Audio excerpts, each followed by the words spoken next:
Bismillahirrahmanirrahim. Assalamualaikum warahmatullahi wabarakatuh. Waalaikumsalam. Alhamdulillahirabbil alamin. Wassalatu wassalamu ala sayyidina Muhammadin wa ala alihi wa sahbihi ajmain. Allahumma shalli ala sayyidina Muhammad wa ala ali sayyidina Muhammad. Yang terhormat Bapak Camat Kecamatan Bermani Ulu beserta jajaran yang sekalian hadir. Yang kami hormati Kepala Bapeda Kabupaten Raja Lebong, dalam ini dihadiri oleh Kepala Bidang Ekonomi Dunia Usaha beserta rekan-rekan. Yang kami hormati Kepala BPP Air Pikat beserta jajaran sekaligus koordinator penyuluh. Yang kami hormati Bapak Babin Kamtibmas, terima kasih sudah hadir. Kami juga mengundang Bapak Babinsa, biasanya seperti itu karena di kecamatan itu Tripika kalau dulu namanya. Zaman saya di kecamatan tahun 94 sampai 99, saya 5 tahun Pak Babin di kecamatan Lebong Selatan. Jadi unsur Tripika ini sangat kuat di dalam hal membangun dan melaksanakan pemerintahan di kecamatan. Yang kami hormati rekan-rekan dari bidang prasarana dan sarana pertanian, rekan-rekan penyuluh, dan yang kami hormati, yang kami banggakan bapak-bapak, tanpa ada ibu-ibu. Saya paling senang dengan perempuan sebenarnya, karena bapak-bapak tidak mengenal surga. Ya, bapak-bapak kelompok tani, para penggarap yang saya cintai, yang saya banggakan. Terima kasih, sudah 3 tahun ini kita tidak impor beras. Tepuk tanganlah untuk para petani sawah. Indonesia bisa tidak impor beras itu gara-gara di Air Pikat dan sekitarnya ini juga tidak beli beras keluar. Artinya kita bisa menghidupi diri sendiri atau membuat kemandirian pangan. Ini yang memang harus kita laksanakan, dan inilah kegiatan kita pada hari ini untuk sosialisasi lahan sawah kita untuk kita jadikan lahan pertanian pangan berkelanjutan. Sepakat Bapak-bapak Ibu? Sepakat. Kalau kira-kira tidak ada beras lagi, nak sawah kita di mana kira-kira tuh? Nah, cari makan gitu kan. Kalau kita di Indonesia insya Allah, karena lahan kita tersedia cukup, sarana produksinya ada, tenaga kerja berlebih, tetapi di bagian dunia luar sana itu sudah kerawan pangan ini sudah luar biasa. Malah kita secara nasional Bapak Ibu, kami setiap Senin rapat mengenai inflasi daerah, salah satunya harga beras. Ya, karena harga beras ini kan terus melonjak. Tapi kita petani senang kalau harga beras mahal, enggak? Iya, karena untung beras itu kecil. Ya kan? Yang penting itu bagaimana kita bisa masyarakat kita bisa membeli beras. Nah, ini dalam kesempatan ini kami terima kasih nih kepada kawan-kawan Korlu, Pak Jamri dan kawan-kawan sudah menyiapkan tempat ini. Pak Camat juga sudah hadir, terima kasih memberi support. Kalau tidak kita lagi mikir para petani ini siapa lagi, ini bukan kewajiban orang pertanian saja, semua.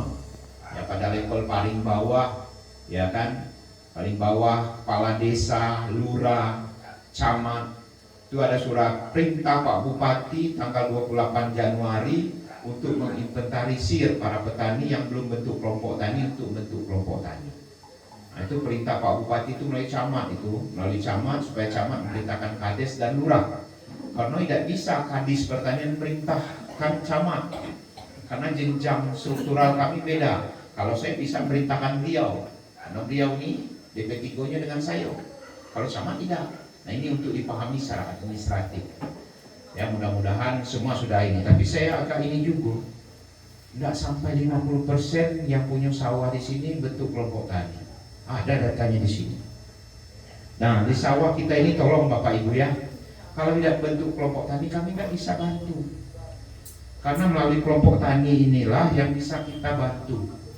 Ya, karena dengan bentuk kelompok tani ini disyaratkan dari pihak kementerian itu ada luasnya, ada titik koordinatnya seperti itu. Nah, ini menjadi PR Pak. Ini Pak Korlu, tolong ini saya lihat nih sentral baru, ya kan, yang tidak bentuk kelompok tani hampir lebih dari 50%, ya kan. Nah, Nanti ini tugas-tugas ini tidak sulit. Saya tengok sudah bersertifikat semua, ya. Tidak bersertifikat pun boleh bentuk kelompok tani. Kampung Sajan. Kampung Sajan, ada dari Kampung Sajan? Ada? Ada kelompok tani Pak Ontan? Ontan, masuk kelompok tani. Alhamdulillah. Ini saya lihat ini tidak membentuk kelompok tani ini hampir berapa ini? Hampir 75%. Sayang Pak, ya. Sayang. Kita sudah di drop sekarang pupuk urea dengan NPK. Dan itu peruntukannya untuk padi, kopi, cabai, bawang merah, bawang putih, jagung, kedelai, kakao kita tidak punya. Hanya 7 komoditas ya. Nah artinya peluang mendapatkan pupuk bersubsidi itu sangat besar ya. Pupuk bersubsidi itu urea sekarang berapa satu sak? Yang non subsidi dan 500 lebih kan. Angkutannya NPK di ini kemarin 1 juta Pak satu sak itu. Kalau eceran 20.000 per kilo kan, satu saknya kan 50 kilo 1 juta. Nah ini gratis. Bukan ini ya, harganya bersubsidi lah, bukan gratis ya. Ada kartu tani nanti ada. Ya harga, ya sorry, mohon dikoreksi, bukan gratis, lebih murah. Kalau urea bersubsidi harganya sekarang berapa? 112.500. Apa nak beli 600?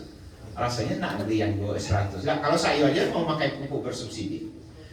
Nah ini Bapak Ibu berapa pentingnya. Kemudian betapa pentingnya kita menjaga lahan pertanian berkelanjutan ini. Di samping pemerintah ingin melindungi bapak-bapak dari sisi bisa mendapatkan bantuan pupuk, saprodi yang lain, bibit seperti itu, insektisida seperti itu.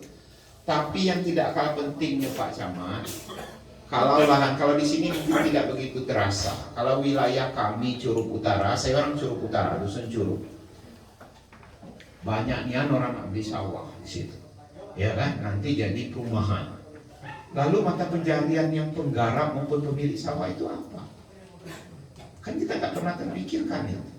Itu sebenarnya ruhnya kenapa pemerintah mohon dibuat peraturan daerah. Ini udah lama Pak Camat. Peraturan undang-undang 41 ya.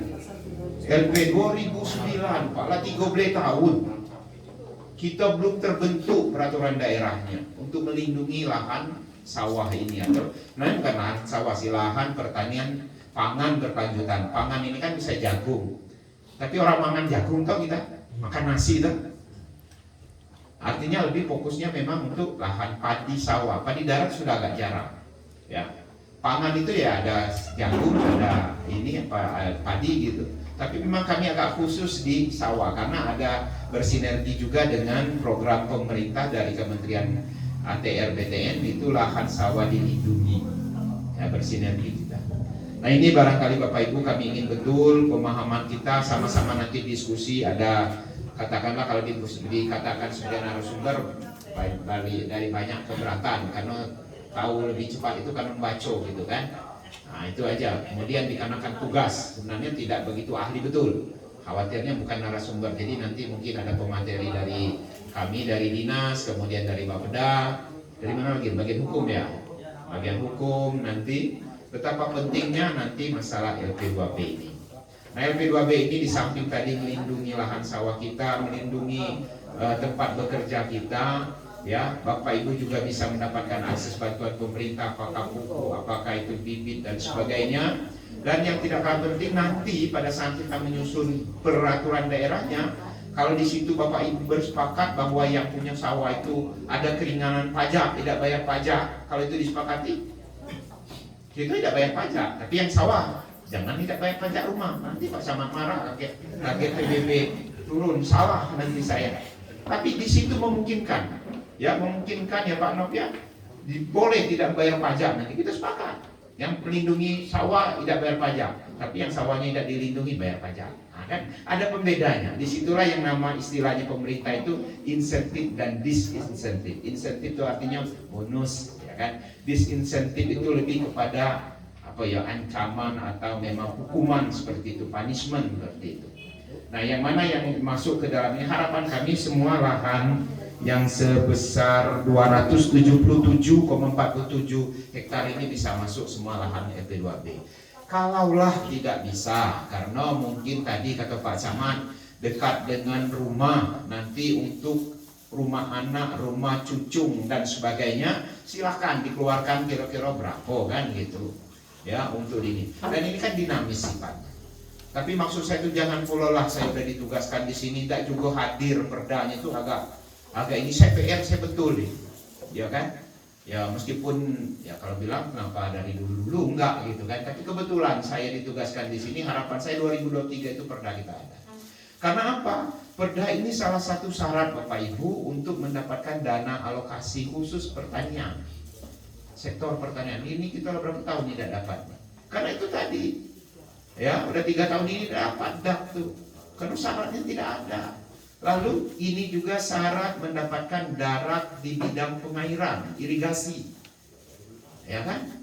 Perda kamu ada dah? Tidak ada, udah coret. Jangankan ini Pak masuk begitu tidak di dalam prioritas untuk dak, apalagi nak dapat. Nah ini mengganggu untuk pembangunan secara keseluruhan.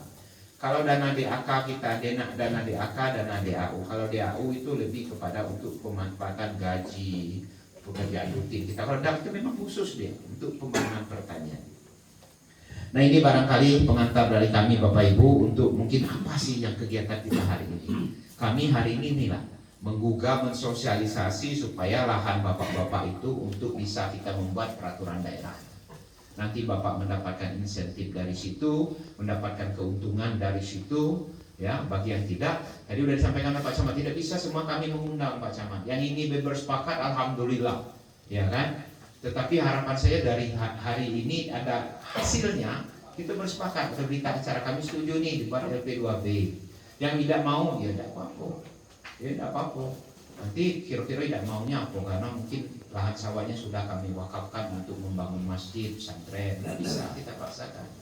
Mungkin ada poros jalan, nanti pada saat kita menyusun perda LP2B-nya, kita keluarkan pinggir jalan, misalnya RPK itu sawah-sawahnya sekitar berapa meter, ya kan? Misalnya kalau di wilayah Curug Utara, misalnya di Curug kemarin itu 20 meter dari ruas as jalan, misalnya kita bebaskan, tidak masuk LP2B, tidak apa-apa, asal kita bersepakat. Mungkin ini Bapak Ibu sebagai pengantar, nanti detail bisa dari materi yang disampaikan oleh kawan-kawan. Ya, sekali lagi terima kasih atas waktunya pada hari ini, meluangkan waktu untuk memikirkan pertanian ini. Ya, kalau mau lihat perkembangan pertanian, Bapak Ibu lihat di Facebook saya kemarin, hari ini saya sudah posting kemarin saya panen kentang, bantuan pemerintah, ya kan? Ada kemarin saya ini di LPKN, 4 pulau irigasi tersier. Nah nanti diusulkan, nah itu yang bisa mengusulkan yang kelompok tani. Kalau tidak kelompok tani tidak bisa. Di sini kita kemarin dapat 2 titik ya, irigasi tersier, jaringan irigasi tersier. Nah itu dananya ke kelompok tani senilai 75 juta. Ada embung ya di mereka masuk ini ya.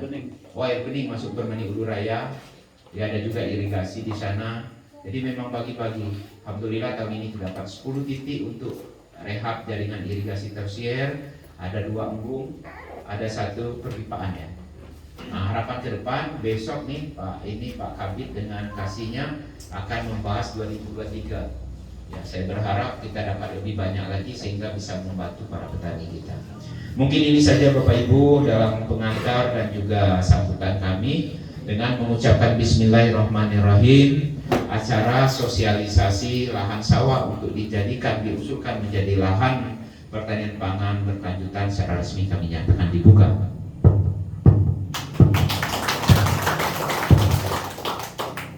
Terima kasih atas perhatian. Mohon maaf dalam penyampaian ada kurang berkenan. Kami akhiri billahi taufiq wal hidayah. Assalamualaikum warahmatullahi wabarakatuh.